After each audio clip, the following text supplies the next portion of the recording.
Aloha guys, welcome to another edition of Atort Tutorials. Today I am going to do a pretty basic tutorial on Photoshop, importing and exporting files with a little touch of resizing files for print. So I'm going to just give you a little 101 on all that. And let me know how this sounds because I'm using a Rode NT USB mic that they sent me and I'm trying to see how this thing works. And it seems like it works pretty well. So regardless of that, let's get going. My friend in Alaska, who's also a photographer, he was living with me in Hawaii before he got stationed over there. He's in the U.S. Coast Guard. He needed some help. He sold a print, a 20-inch by 60-inch pano, and he wanted some help resizing files, and he was wanting to use Lightroom, and I told him Photoshop would probably be your best bet for this, and he doesn't really know how to use it, and he also said he was YouTubing videos on the very basics of just opening files and exporting and saving files, and he couldn't really find much on it. I'm not sure. I didn't look into it, but this is basically for him and hopefully you guys as well. So let's get started. So essentially, I'm going to go and navigate to his files, and they were in downloads. Here's the WeTransfer folder, and we got three pretty panos. So we got this guy, which is a sunset shot. We have a nebula, which is awesome, and we have a sunrise shot. So now there are a few different ways you can, skin a cat, whatever you want to say, different ways. But for me, hands down, the easiest way to open a photo in Photoshop is simply double-clicking on the file. And that will populate in Photoshop CC 2020, which is what I'm using. And there you go. Pretty simple. It doesn't get much easier than that. Now, some people may have it's set to something else. There may be a default application that it's opening up in. So I got this little recipe on my desktop. I'm going to double click on it and it's opening up in preview. Now we don't want to open up in preview, maybe for a PNG or something like that. We don't care, but I basically default everything to open up in the Photoshop. So let's quit this. And if we go and hit Command I on this actual file, if we go and hit let me try that one more time. If we go and hit Command I on this actual, no, that wasn't it. If we go and hit Command I on this actual file, we can see that it's set to default right here, this open with. You may have to click the arrow to show you the information. It says open with preview. We don't want to open up with preview. We want to open with Photoshop 2020 in this example. And then after we select that, we're going to go down here where it says change all and click that. And then it's going to give you this little dialog box saying, are you sure you want to change all similar documents to open with the application Adobe Photoshop 2020? We're going to say yes, or in this case, continue.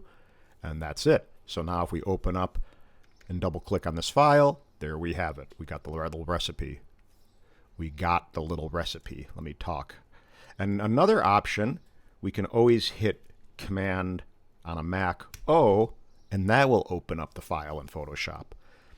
And as you see here, these are right here. Like all the keyboard shortcuts are right next to all the different commands.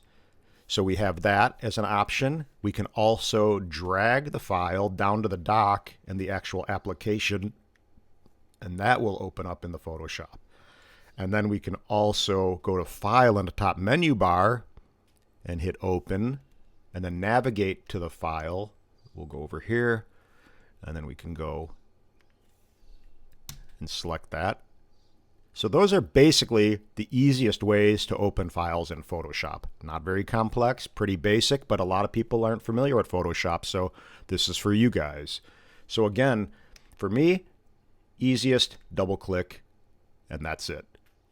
It's either that or I drag down usually. I mean, again, you can hit Commando. There's a lot of different ways. They're all easy, realistically, but you just get into your workflow that works for you and that you enjoy.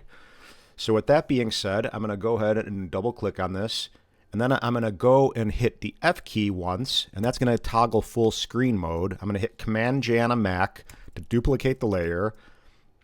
And right now, what he wanted done was to resize the image for print. So he wanted a 20 by 60. So I'm going to hit Option Command I, and this is the keyboard shortcut for the image size dialog box. Now again, mind you, it's right up here too. I can go here to Image, and here it is, image size. So this is the little keyboard shortcut, Option Command I, Option Command I, and now we have this dialog box. And some of the things to be familiar with a dialog box, when you're working for print output, make sure this is selected the inches. If you're working for just web output, keep it selected the pixels. And for usual web output, you'd keep it at 72 dpi. And for anything print output, you usually want 300 dpi, or higher ideally. But you can actually print a good print with 200 dpi, even a little less, maybe 180 if you actually know what you're doing. But for the most part, like labs like Bayphoto or other places like that will request 300 dpi just because that's the pretty standard to guarantee a good print. So I'm going to hold on the Option key, and I'm going to reset this. And I'm going to go basically and just hit 20 in this and 60. And it's going to up-res it using this Preserve Details 2.0, which is what I would recommend. It's actually, I think, a newer thing for Adobe, but it works really well. And something it gives me the similar output to this Topaz Labs AI Gigapixel, which is a super amazing up-resing software. So if you guys aren't familiar, check that out. Pretty impressive, especially if you're up-resing an iPhone photo, for example. A little tip and trick. I use it all the time, and it does an amazing job. So now we see, if we hit Command Option I, we got pixels, which we don't want. Remember, we're working with print, so we want to go to inches. We got 20 by 60 at 330 dpi. And we got this beautiful file. I think I'm going to go ahead and sharpen it a teeny bit. Actually, before I sharpen it, I'm going to go and kind of inspect. And I see little dots, and I'm going to hit J on my Mac. This is a spot healing brush tool. I'm going to make the cursor. I'm using a Wacom Intuos Pro tablet, so I got my stylus. And I'm going to go a little bit larger, and I'm just going to basically brush over it. And it's going to sample the pixels around it and just kind of get rid of whatever that is. So let me see if there's anything else. You just kind of scrub through the file, and we're going to see if there's anything else. When you're printing that large especially, you don't want to have anything like that in your image because it can show up and it just doesn't look professional. You want to make sure you gave a $1,500 print, for example, a little love and actually went through and did what you were supposed to. So you finesse the file essentially. So I'm going to hit Command 0 to bring it back full screen. And now, just another quick note. If you notice, even after I up-resed it, look how sharp it is. It looks really nice. There's so much detail in here. And a big part of that, I'm sure, if I hold the whole left side of my keyboard down, which is basically Shift Option Command I, it's going to bring up my shortcut command for the metadata. And right now, if you see the camera data, it's shot at ISO 80, so you're optimizing the sensor, shooting at a real low ISO. You're shooting at f/16, so you got a really good depth of field for landscape photography. And then you're just getting in more light by keeping your shutter open at 1/13 of a second. So he's using really good settings. Now, mind you, I say that because I have a D852 that I shoot with, and I'm just noticing how great this file looks. It is because he's shooting at such a low ISO. That's when the camera sensor really shines. So again, right now I'm going to flatten the layer. I'm just going to hit Command E, and I think I actually made a keyboard shortcut for that. Oh, that's actually merge layers. So you can actually create your own keyboard shortcuts if you want to do something specific, but that's a whole other thing. But anyway, that was Command E just to flatten the file. And now I'm going to hit Command Option S, which is another keyboard shortcut, and that's going to bring up the Save As dialog box. So this is the Save As dialog box. You could also go to the top menu bar and go Save As over here. But again, I'm going to do Option Command S on a Mac. And this is going to bring up my Save As dialog box, as I said. And I'm going to hit Command D, and that's going to default the position. This is a OS little shortcut. And that's going to bring up the desktop, which is where I want to save it. And then I can move it from there on, from wherever I want after that. So I'm going to go ahead and backspace, get rid of that stuff. And I'm going to put Atort tutorial sample HR for high resolution. And again, when you're saving something for print, right now there's no layers attached, so I don't need to do a PSD or a TIFF, for example. I'm just going to keep a JPEG. And I'm going to save it out on my desktop, like I said, and that's good enough for print quality. The key thing is you want to make sure you keep it at a maximum file size. So you want to make sure it's set to 12 over here. So right now you want it set to 12 maximum. Keep this at baseline. I wouldn't touch the optimized or progressive and just leave it at that. It's a 64.8 meg file. We're going to click OK out of it. And then I'm going to hide Photoshop. And we're going to see it. Whoop.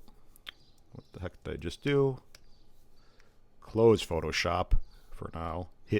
Just so you know, another little tip or keyboard shortcut. If you hit D, that will go don't save. If you hit C, it will cancel. And you hit S, that's save. So those are 3 little keyboard shortcuts that come in really handy. So for me, I just hit the D key, don't save, and I'm out of there. So for this one, here's the file, ready for print. And I hit the spacebar key, and that will bring up in the OS full screen mode. And I get these little expand arrows, and it will show me how it's looking. So that's basically it. You know, I mean, it's pretty simple for the most part, but again, some of the little key things that I touched on, when you're working for print output, for example, make sure you have it set to inches and your DPI is somewhere in the 300 range. If you're working for web output, keep it to 72 DPI, and you could select and toggle that little thing to pixels. And again, to open a file, we can double click on it. As you see here, I closed Photoshop, mind you. So I'm going to double click on this icon. You saw it like do a little thing. It animated a little bit. And now it's working. And we have it in Photoshop. And then again, to close out, Option Command S on a Mac. Or we can go up to Image, Save As. And again, another little thing, I always save as opposed to save. Because save could overwrite the file that you're working on. And you'd rather just make sure you have a duplicate of it. You know, there may be something in that file you want to get back to later and you don't want to overwrite it. You maybe sharpened it and you don't want to sharpen it so much or something like that, for example. So go to Save As always, and then just name it something, you know, version 1, V2, whatever you want. Just something to differentiate and set it apart from the original file. So I hope that helps you guys. Again, this is pretty basic, but it's opening and closing files in Photoshop and a little touching on, you know, resizing images for print. So again, stay safe, guys. This is that whole quarantine period, kind of crazy. Lost a good friend of mine, which really sucks to this stupid disease and just blows. So it's real. So stay safe. Keep your social distancing. And if you can subscribe, it will help me outgrow this channel. But again, be good, guys. Love you. Aloha.